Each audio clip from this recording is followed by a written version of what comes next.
Hay bastantes personas que piensan que no va a volver a haber un mercado alcista y todo el mundo está diciendo esta vez es diferente. ¿Qué tan diferente es esta vez? ¿Verdaderamente veremos otro mercado alcista?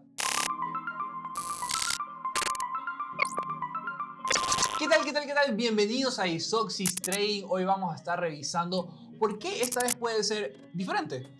Bastantes personas están pensando que no va a volver a haber un mercado alcista, que esta vez es diferente, que la última vez tuvimos una pandemia de por medio, etcétera, etcétera, que eso no va a volver a pasar, que la Reserva Federal va a volver a imprimir trillones de dólares, que estamos siendo muy optimistas, etcétera, etcétera. Pues la verdad que bastantes personas estén diciendo esto nos hace ver que estamos en una parte sentimental más deprimente del mercado y ya sabemos que las partes más deprimentes con respecto a si el sentimiento del mercado es cuando en realidad estamos muy pero que muy cerca de tocar piso. Precisamente por eso hace bastante tiempo hemos estado hablando de que un mercado bajista ya estamos más casi al final que un inicio. El mercado bajista fue 2022, que uno abría los ojos y Bitcoin se desplomaba y se desmayaba ese día, ¿no? Ya no estamos así. De hecho, con respecto a los datos de inflación, que los tipos de intereses, Bitcoin ya ni siquiera le importa, ni siquiera se inmuta, pues, ¿no? Ya lo vamos a ver más adelante. Sin embargo, si quieres estar actualizado todo el día de los videos que subimos, el material que estamos pendiente y todo eso, producción, vamos acá a la pantalla para que puedan ver los chicos todo lo que estamos mandando todo el día en el grupo de Telegram. Siempre está el buenos días, buenas noches, todo lo demás. Mandamos que cada vez cuando subimos el video ya son los primeros ustedes también en tenerlo. Pasamos también los PNLs del día, como cerramos el día de los trades que mandamos, etcétera, etcétera. Así que si quieres estar dentro de este grupo, dentro de esta genial comunidad, abajo en el link de la descripción tienes toda la información necesaria para poder unirte. Ahora, producción, vamos acá que quiero hablar un ratito con las personas para hablar de todo este tema, pues no verdaderamente contestarles la pregunta de si verdaderamente vamos a ver otro mercado alcista o no. ¿Y cuáles son los datos? Porque aquí no venimos a hablar de fantasías que no, que sí, porque Bitcoin es... no vamos a hablar de ideologías o de idealizar las cosas, vamos a hablar de datos como tal. Y los datos son que en realidad es muy difícil pensar que esto no vaya a suceder una vez más. ¿Por qué? Porque los datos nos demuestran que la economía, el sistema económico, monetario y financiero en el que nos encontramos actualmente se básicamente basa en ciclos de expansión en el que el mercado pues se demora mucho en subir pero termina subiendo bastante y pues ciclos de contracción en el que el mercado cae con bastante fuerza pero son periodos cortos. Por eso podemos ver que un mercado alcista por lo general dura unos 5 o 10 años y un mercado bajista dura de 2 a 3 años en promedio. Son mucho más fuertes, eso sí, pero pues es prácticamente los ciclos que nos encontramos actualmente. Pero vamos a hablar de otros datos también muy importantes, para eso vamos a volver acá a la pantalla para que puedas verlo, porque yo comentaba esto por marzo del 2022, si no me equivoco, no, marzo del 2023, este año. Y pues si les interesa leer todo este hilo, está dentro de mi ex, está Steven Bravo su guión para que vayan a leerlo, pero aquí vamos a resumirlo, pues, ¿no? Y acá comentaba que esta es la razón por la cual sigo muy sospechoso de haber tocado piso y por lo cual no cambio mi bias a macro bullish aún. Que hayamos tocado piso no significa que vayamos a bajar aún más, sino que pues me refiero al hecho de que ya vamos a dejar de empezar a tener una tendencia en rango bajista y vamos a empezar a tener más una tendencia alcista clara, ¿no? Y vamos a ver esto en los datos que tenemos acá. En esta gráfica lo que tú puedes ver es la línea blanca es el comportamiento del índice SP500, el índice bursátil principal de Estados Unidos, y la línea azul es la línea de los tipos de intereses a lo largo del tiempo. Entonces, ¿qué podemos ver acá? Vamos a explicar esta gráfica.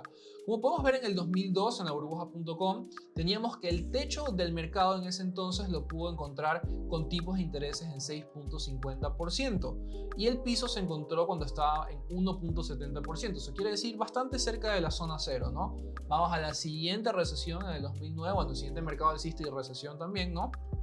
El techo se encontró en los 4.75% y el piso se encontró en los 0.20%. Vamos ahora al COVID, al crash del COVID. Vemos que el techo de ese mercado en ese entonces estuvo en 1.50% y el 0%, en 0% fue que encontramos un piso pues, en el crash.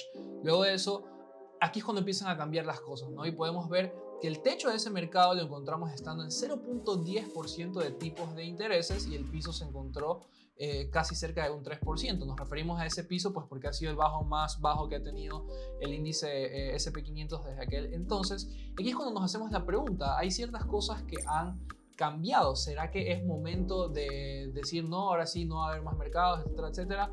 No necesariamente, y de hecho las cosas han cambiado bastante desde aquellas crisis hasta las que tenemos de hoy en día. Por ejemplo, un dato muy importante a tener en cuenta es que durante la crisis del 2008 y 2009 podíamos ver cómo la Reserva Federal se demoró años, de 1 año a 2 años, incluso hasta 3, en proveer todos los mecanismos de liquidez, de inyección de liquidez para el mercado, pues, ¿no? Para la economía, de empezar a imprimir dinero, empezar con el quantitative easing, con la contracción expansiva de dinero dentro de la economía para despertar los mercados, etcétera, etcétera. Se demoraron años en poder hacer eso, años. Y asimismo también toda la caída que tuvo el S&P 500 o el mercado en general por esa crisis se demoró 5 años en recuperar todo lo que había bajado hasta su máximo y luego seguirlo subiendo. 5 años.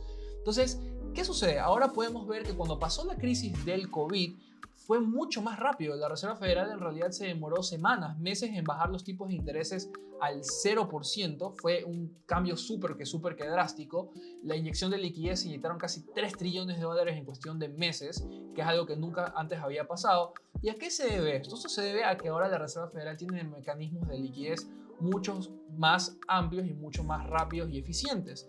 Obviamente todo el mundo aprende de sus errores y la Reserva Federal también sabe que en caso de que sucedan eventos como los que ya han sucedido anteriormente en la economía, especialmente con los errores del 2008, ya saben que no pueden quedarse de brazos cruzados tanto tiempo y han tomado una posición de estar más presentes en el mercado que nunca, ¿no? Entonces ahora pasa algo, falta liquidez, el mercado crashea, de una están listos para poder empezar a proveer esa liquidez y que el mercado se recupere o que las cosas se tranquilicen. Y de hecho ahora la Reserva Federal también tiene líneas directas con varios bancos centrales del mundo, con el de Suiza, con el de Japón, con el de Inglaterra.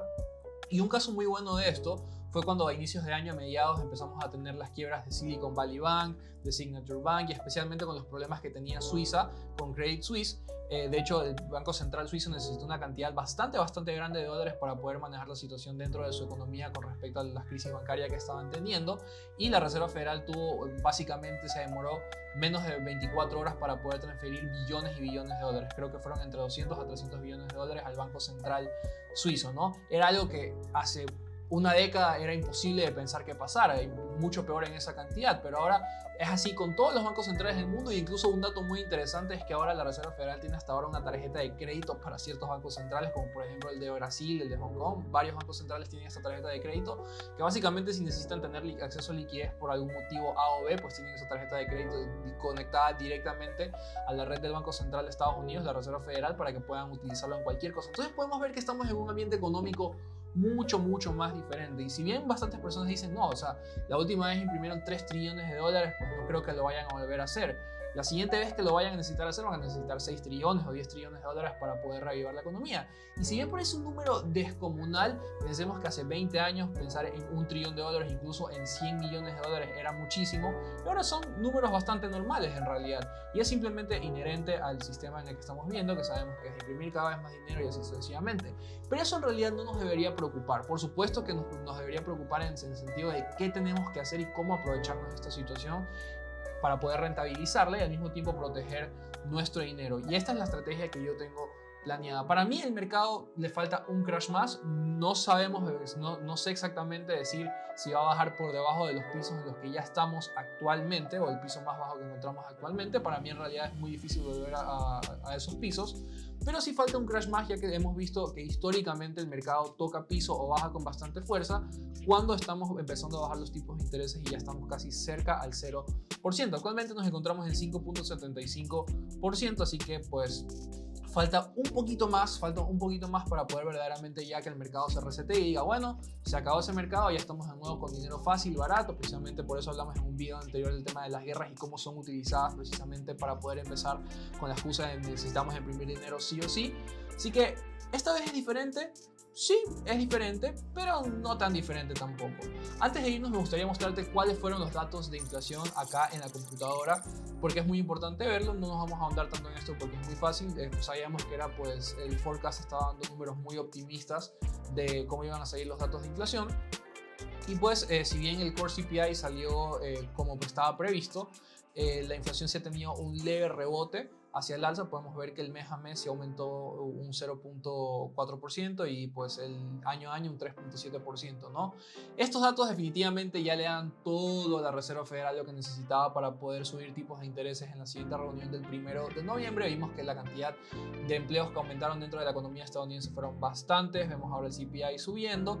Desde la reunión pasada dijeron, se parece que no les gustó mucho el hecho de no haber subido un poquito más los tipos de intereses, pero que estaban esperando la información, pues, ¿no? Y la información de estos meses les ha dado todo lo necesario para decir el 1 de noviembre, sí, vamos a subir un poquito más los tipos de intereses. Así que pues hay que estar bastante pendientes de eso.